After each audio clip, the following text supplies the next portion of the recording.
What's up, y'all? Welcome back to TopherTvPodcast. As y'all see, I'm back with another episode, and I got my father-in-law right here. Introduce yourself, man. Man, yeah, my name is Oral Smith, aka Punish Stone. Yes, sir. We back with another episode, and he decided to pull up, show some love, tap into the podcast, and we just gonna jump right into it. How you feeling today? I'm feeling good, man. Like I said, this is my first time doing anything like this, so like I said, Yeah. maybe we're gonna have to chop this up 2, 3, 4 times, but Yeah. I'm trying to do my best, man. It's all good. I know how the nerves can get. I've been doing this for a little minute now, so Bet. I feel a little more comfortable with it. But so y'all can hear the accent. You know what I'm saying? He's from the islands, Jamaica, Bet. and we just gonna dive. Just gonna dive a little deeper into like Jamaica, like how was the lifestyle over there, like growing up and stuff. Oh man, to compare and contrast. So, Jamaica is a place that does make you appreciate things, and the growing is make you appreciate things. If I have to say, with what I notice in America to compare with Jamaica, you learn to appreciate things more, and like even less excuse. Even though sometimes we are human, you might make a little excuse for why you didn't do something or whatever. Jamaica is kind of like no excuse thing to me. That I would have said. Oh, okay. So basically, it's just like the appreciation thing. Yeah. So is it I've never been to Jamaica, obviously, Yeah, but is it rough over there, or like how is the the money situation and everything? How is that? Alright. So now, like in every country, a lot of people don't know that they got two type of people. Like you have rich people and poor people. Right. Like I said, even Jamaica, when I said we wouldn't have much racism, we have like classes in, like you have the rich and the poor class. That's basically the struggle. But so yeah, in Jamaica we got the good, the bad, and the ugly.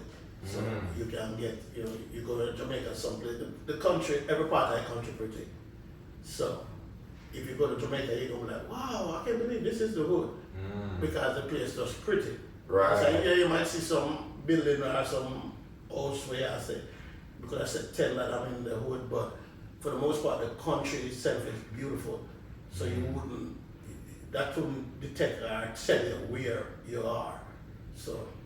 Yeah, cause like from the pictures that I've seen, like it's gorgeous, right? And I'm sure like they only show like the tourist areas, right. Like where the water blue and everybody smiling, having a good time, right. And I think I seen like the little river, or the river escapades or whatever it is. Yeah, we got a lot of those. Yeah. That look cool though, but coming from Mississippi, the water ain't always blue. Right. So it just look a whole lot better. But so let's talk about the process as far as like coming to the States and like how'd you have to go about that? Okay, so now, man, that's a story itself.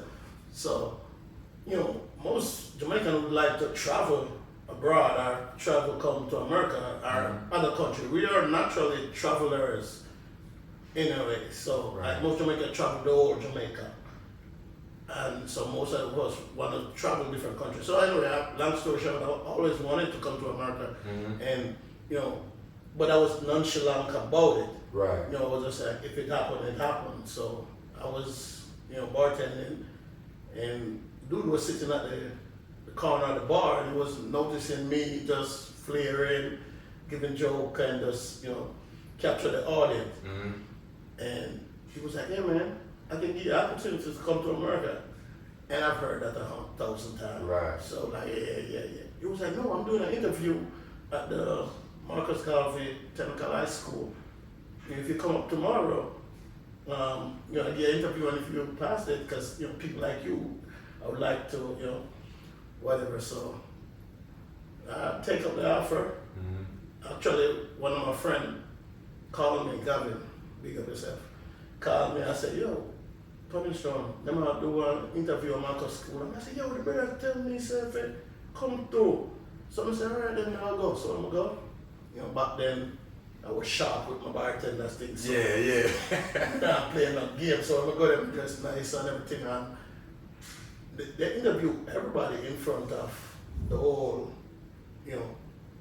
courtyard setting. Like 5 of them, the judge was interviewer were at the table, and they were interviewing like the whole people. If people come up there, just interview right there. You like it. So anyway, that's what they were doing. So when they asked me, started asking me the question, every question I was like answering more than I had to. Right. So like the next interviewer was like, pulled me down and he was asking me some question about the hotel that I used to work and me just answer them question or two and like the next one said, no, bring him over here so we can get up his eye and start asking some more question and me I tell him from what time restaurant open to what time restaurant closed, because that's how I used to love the job. I still love it. I think I still do that wherever I work. Mm-hmm. But yeah, everything about the hotel you know, because guests ask some of the different questions and you want to be prepared to answer those. So they were impressed with it. Long story short, them still ain't called me. About 2 years later, I get a call and came up here, start working at the Boulevard in Mississippi, and from So you was doing bartending before you got like the interview? Yeah. Okay. So to my knowledge, you know what a trade is, right? Like a trade school. Yes.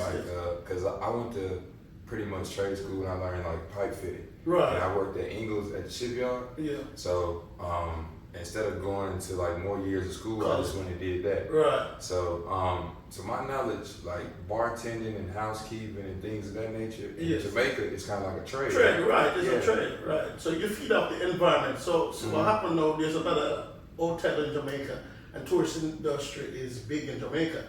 So why not, plug in? If you want to excel and do different stuff, you can do that. But Okay. See, I forgot who told me that, but I was like, that's pretty much what we do in America as far as like different skills, because we got welding, we got pipe fitting, and carpentry and stuff like that. I thought that was just like dope. So you're pretty fine with the bartending skills then. I said, if I could say so myself.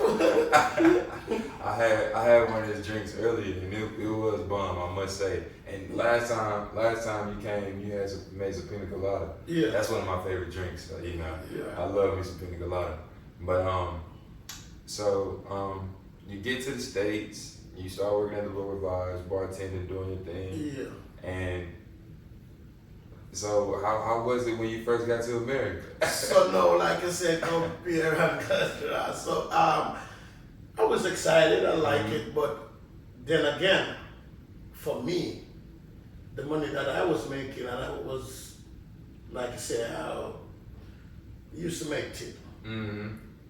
Some hotel is frowned upon, but like my personality, it was just natural that I would like receive a tip. So anyway, when I came here, it's like the money wasn't too far off that I was making. So I was kind of like, wow, appreciate Jamaica more now. Right. Because, people was telling me, when you come here, you're going to make this, and you're going to make this, you're going to make a lot of money, and this and that. It seems like I was already in the melting pot, the right place in Jamaica already, for me. So I was just using my time here to have fun, just like, another thing that you never did before, or whatever you do, or whatever, see different places of the country, which I never ventured too far, but I went to New Orleans and I like New Orleans vibes too. So when I came, it was Mardi Gras, so it was like full stop, and I never forget. What? Yeah, that's a good time. Mardi Gras, it's like carnival in Jamaica. Mardi Gras people, play with it. So, I really appreciate Mardi Gras. Yeah, oh man, that's dope. I wanted to go to a carnival. I see it all online. Yeah. How is that? Like, it's just like Mardi Gras. It's just like Mardi Gras. Right. So. Okay. How long carnival usually lasts? Man, because I can't remember the season. I'm gonna say during the independent time. So I say from anything before August to like a couple months after August. If to my knowledge, I can't remember. So something you probably have to check out because I know Mardi Gras, it originated in Mobile, and it goes like for Was it though? Because I think I heard some different people claim Mardi Gras. So I think what ended up happening was that like, you know, along like the coast, Right. it just like started expanding. Right. Because if you go to Mardi Gras in Mobile, it's crazy. And it's like a week long. The kids don't go to school at all. Right. All kind of crazy stuff. But I think New Orleans took it to another level. Just because, you know, it's like more of a grown people environment. You know? Right. So, of course, it's like a better time with the drinks, you know, weed, all of that. You know what I'm saying? But, so I just want to congratulate you because, you know, you got your citizenship. Yeah. You know what I'm saying? Shout out to you. Right.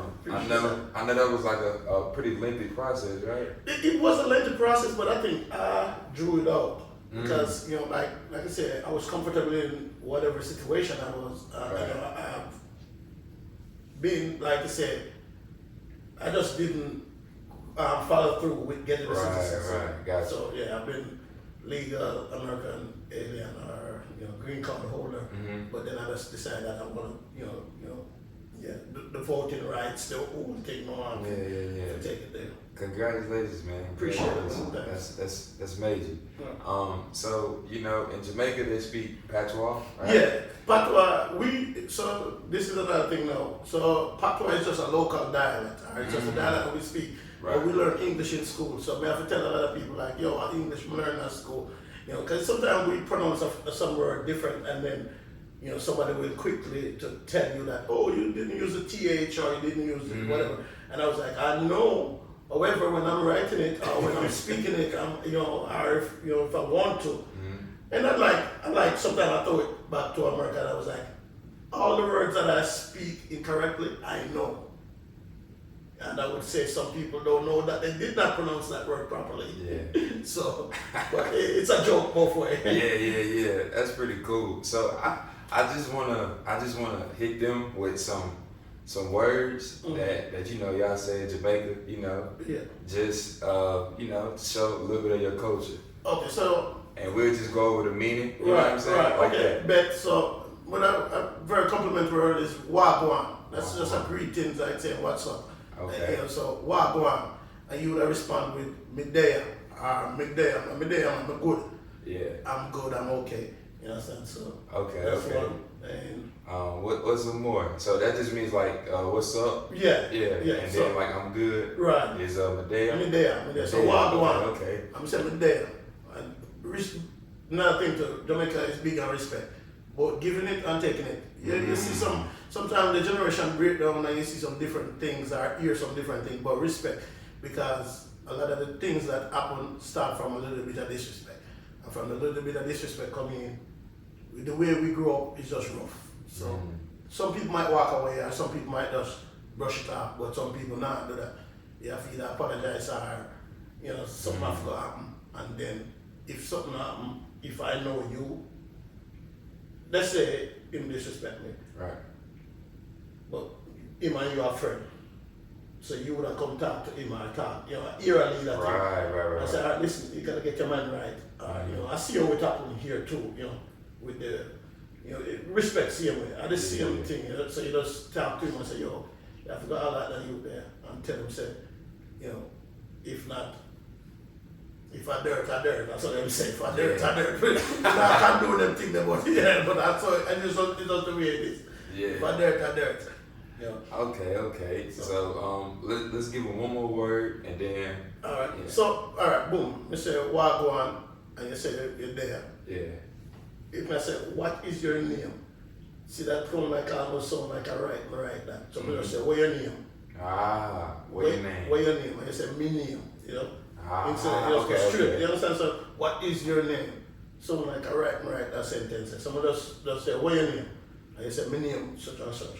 Okay. And your name, it's a me name. It just sounds so cool. Like, Yeah. I don't know. It just sounds so dope. Mm-hmm. But reverting back to what you was talking about respect, I noticed that Jamaicans, they have like high values and like their morals. Yeah. Like respect, you know, love and Yes. things like that. Yeah. Is it like that like from family, or is that just like y'all culture? Because I know like in America, like some people have it and some people don't. And then again, too, like I said, now through the country, I change up on some little things where I adapt, where we're not really Jamaican thing, but with no disrespect to everything, but Yeah. So, but that's the foundation when me I grew up. Like, that was like that. You know what I'm saying? I would know, so we don't have nothing, so we share a lot. It wouldn't be nothing for just, and I've seen that in some of your culture too. Like, Right. I heard some of these entertainers, like one mother grew 5, kids with that is not hers, and she just feed them. Right. And if them have a house to sleep or something like that, that's how it is in Jamaica. If somebody's fortunate, then help the next people, then help the neighbor or stuff like that.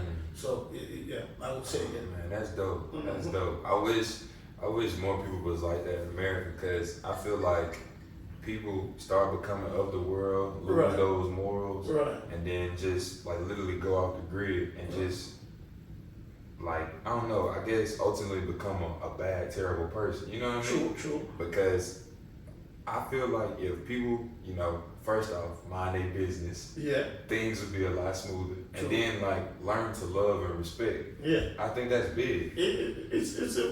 It's a whole African thing, but them trying to change certain things from us. But if we stick with the roots and stick with the basic, we can't go around. Right. Yeah, we can't go around. Yeah, and I think that's where it stemmed from ultimately. Right. Yeah. Love of the family. That's dope, man. I love that. So, speaking of family, you have a family, you have some wonderful kids. Yeah. So is family like one of the big things that you harp on? It's important to you? Yes. Okay. Because sometimes in life, no matter how rich it is, only person you have or only thing you have is really who is in your corner. Right. Who's in your corner, who's in your circle. So, we try to extend the family and, like I said, share what we have with family. Be sometimes just a listening here. Right. It's just a listening here. That's how it is. Yeah. And a lot of times I don't think people like really understand that, because like that's where it started, right? That's where it started at in the first place. You got the mother of the house, the mother hen, then you got your pops, and you got your siblings. And I feel like with me, I just became a dad. Right, congratulations. Yeah. I always wanted to be a dad, thinking about bringing kids into this world. It's just kind of scary, just because like, how life is and everything. And also like sibling rivalry is a thing, but I feel like, they need to learn how to understand each other. Because I understand like what sibling rivalry is, but at the same time, we gotta love each other, because at the end of the day, this is where it starts. Right. You know what I'm saying? Can't nobody else like penetrate us or break us apart. You know what I'm saying? Right. Once you penetrate the family, they say it starts breaking down. Yeah. And even the crew are like 4 dude par in a Jamaican par. Right. It's like the way I say, I'm a virgin, I'm a friend. Some people that consider it like a gang if 4 guys walk in, but it's really not. You don't have to be like a gang, because some people turn the word gang into like a bad thing. Like if we grew up now, all the neighborhood kids, we grow outside, so we don't go outside and play all games, just like we all grow. So it's more naturally if we have 5 neighbors here and I grow up together with them, me I like them, I respect them more. So their well-being is my well-being. So if we go somewhere and somebody try to fight or try to start an argument, I'm gonna look out for them more. You know what I'm saying? So that's how the family thing extend out further. Right. So it goes back to again family and respect. So 100%, man. And I love the fact that you're a family man. Yeah. I feel the same way myself. Like I'm just so oriented like around my family. But I noticed like for myself, like, okay, say for instance, like we got a pie, right? I don't split the time like where it needs to be all the time, and I feel like I neglect my fam sometimes. Right. And how would you give out suggestions to deal with that? Okay, man, that's a deep question. That's a very good question. So what happened now? It goes back to family and love. So if I know you love me, me not have to fret if me not see you for a week or see you for a month. Me not have to fret and say, well, spend more time with this person you know, or this, me just know say just your energy, for right now your energy is right there. So the same way, you even not worried about say, all right, I haven't talked to Pops, or I haven't talked to your mama in a while. That person should be knowing your background, knowing what you're doing, know that you love them, so they're not even tripping over not talking to you for a week or not talking to Yeah. that. So that's how I deal with it. I tell all my people, all my family, I said, listen, I don't argue with phone, so, naturally, I argue with phone. If we don't link you, it don't mean nothing. Right. It just mean I said, me not ready to talk to you. All right now, if me talk to you, it's like I'm forced to talk to you. So I don't disrespect me, just busy, my energy there's somewhere else. Right, But if you want to call me and talk to me, just call me and talk to me, you understand? Yeah, that's what I say. Right. Exactly. And it don't mean no disrespect if I'm not talking to you for a year, it just my vibes are there, whatever, I'm there on a different level. You understand? So if you feel to call me and say, I'm talking to the world, you just come so boom, and call me, and we get through that, and I'm mere your reason. And just like we never break because we never break a minute, because you know someone love you and you know someone respect you. So that's how we treat. Because I'm from I got my daddy that was, I should have rehearsed this part, about 6 kids, and my mom had about 6 again or 7. So, and I was growing up with my mommy and daddy. So, so I got a lot of siblings. So, like I said, if I don't call them one time, them call me, and vice versa. So they know we love them, so they're not true. Sometimes, I not be sexist, but sometimes the female, they want more attention, so you're still, as a man now, you're still a figure, say, all right, boom, you have to call a sister there, That's what it is, too. Right. I honestly agree, because that's really why I was coming at the question because, I grew up in a majority, woman household. Right. Like, I had 4 sisters and my mom. Right. That's all it was, and it was just me. Right. So I feel like, they're a little more emotional on that side. Yeah. Like when I don't talk to them, but it's just like, ain't no love lost when we talk. Never. If when we link again and we talk and chop it up, it just need to be the exact same way when everything was kosher on y'all end. You know what I'm saying? Right.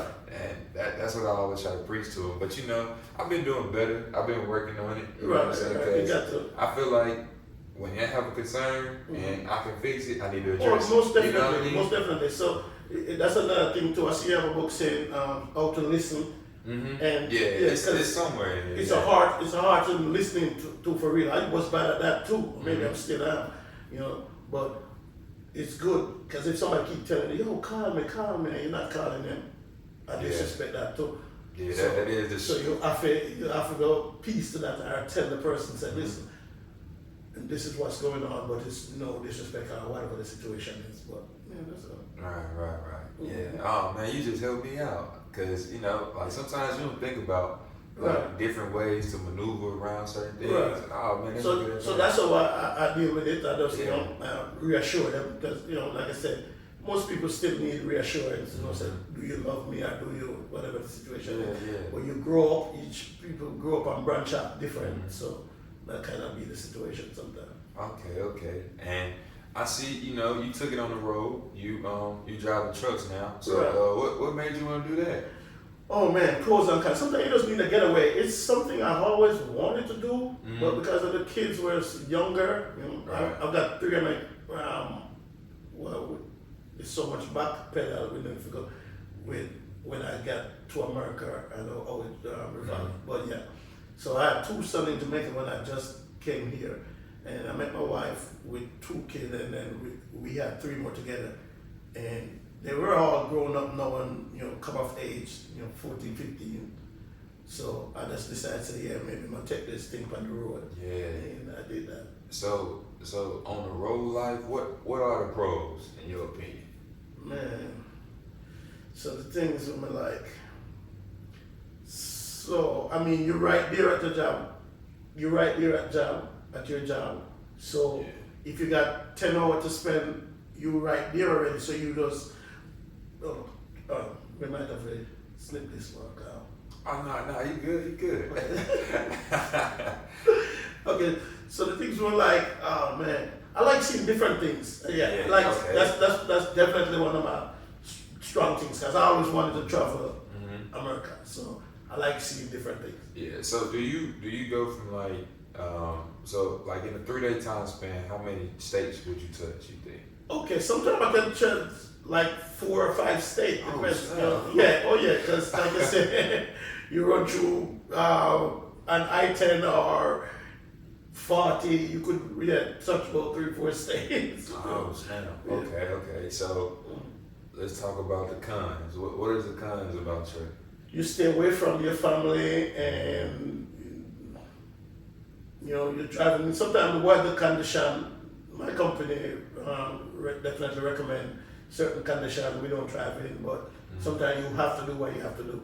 Right. So the way sometimes different weather condition, even when it's hot, sometimes the AC or whatever, you probably don't cool you down as much, or whatever the situation is. So the pro is the weather condition, I would say, and stay away from your family, and stuff like that. Okay. Yeah, I thought about trucking, like when I was trying to figure out what I wanted to do, like after college. Right. But I don't know. Ultimately, I just was like, I don't really want to like be gone that long. Right, and that's definitely one of the things about it. If you attach to your family, really, it's gonna be real difficult. So that's when the phone come in now.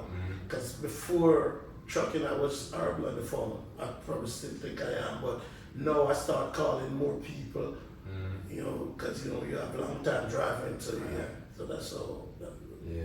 Oh man, that's dope. Yeah. I see 18-wheelers all the time, and I just wonder, like, I want to do, do they come home, especially because like my stepdad, he drives too, Right. but he drives like hydrogen. Local. He drives local and like hydrogen and stuff.